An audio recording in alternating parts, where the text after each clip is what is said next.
Hello everyone, and so I'm pleased to update that I have finished The Way of Kings. I've read parts 4 and 5 and I've not been disappointed. I thought it was a really good finish to the book and a nice climax, but an exciting battle and some interesting revelations as well towards the end, which nicely set up, I think, a book 2 or wherever Brandon Sanderson decides to take his story next. So, spoiler warning for this video, and I'll put that actually I think in the title of the video because it could ruin a lot in this part for anybody who is just starting out on the Stormlight Archive. So what did I really like in these final parts of this book, in parts 4 and 5? I liked how Kaladin's story came together with Dalinar and Adeline's story. That's these sort of core characters in the Stormlight Archive so far that we've come to get to know quite well. I liked how Sanderson sort of side by side ran their two stories, and then in the last chapters he's kind of brought them together in the epic climax, and that was well set up. We of course knew that that was a possibility. We'd seen Kaladin cross paths with Adeline in an earlier chapter, so I liked how this all suddenly came together. As well, we'd seen some of the, I think, the antecedents, some of the precedents for these twists to happen, with Kaladin discovering his powers, and that he seemingly has got this sort of, he's one of these radiants, and we saw that Dalinar has been under increasing pressure, that he and Sadeas, having been slightly mistrusting of each other, suddenly there was a slight seeming a U-turn from Sadeas, which seemed a bit suspicious, and it seemed like he was setting him up for this big trap with the battle with the Parshendi, and that then obviously everything unfolded together, and Kaladin, our bridgeman hero, had to step in and save Dalinar and Adeline as we reached towards the end of this book. There was quite a lot to digest and some really nice little subplots within the sort of overarching, High Prince's battle with the Parshendi. Seems like the core plot that's going on here, with Kaladin obviously serving an important part of also the story. Seems to have some significance now as one of these, I think, one of these radiants. And I did also like, I think, some of the mini stories going on here, like the tension between Dalinar and Navani. I enjoyed how that was sort of built up, and how it was also seemingly resolved with finally Dalinar falling for Navani, or finally no longer being able to resist her. You've got to wonder actually how that dynamic may develop in future stories, as well as the dynamic between Dalinar now and Kaladin as well, with them seemingly both on the same side.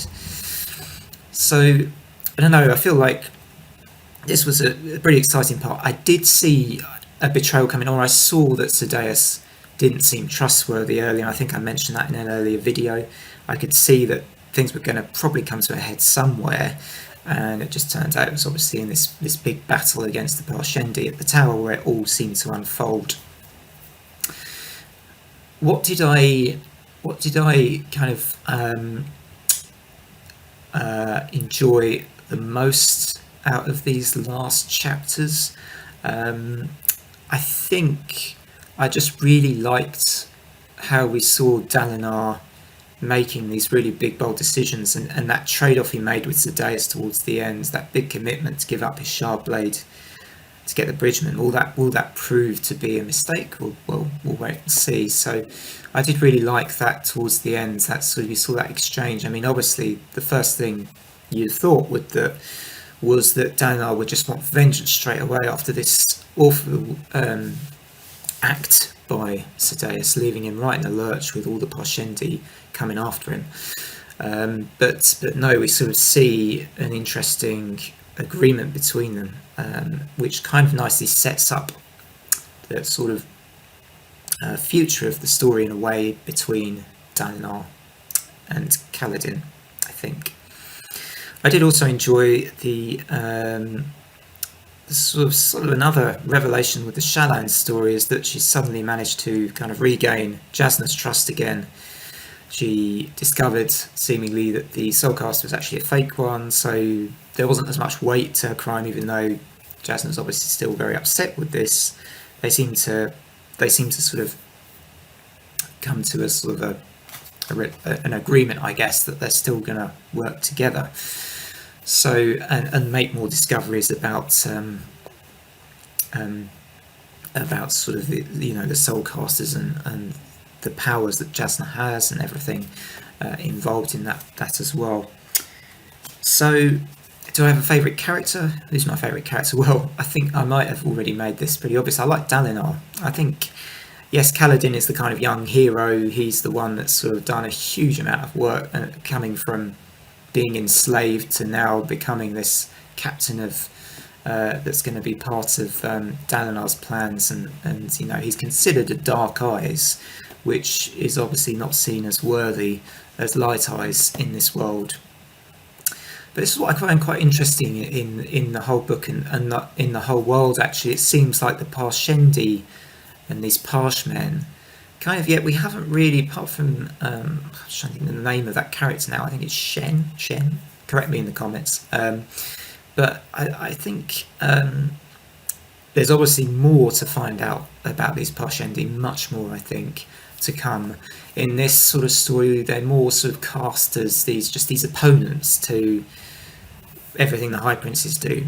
But we're sort of hinted at times at the fact that they are slightly more significant than we realise, and obviously Dalinar at times hesitates when he's killing all these Parshendi. He has moments of hesitation. And also, they seem to have some significance for sure in this whole story, and they're obviously pretty central, but we haven't yet fully found out, they've not been fully realised, I think, what their role really is, which I think is where the story and Stormlight Archive could become even more interesting. So yeah, final thoughts, really good book, definitely enjoyed it.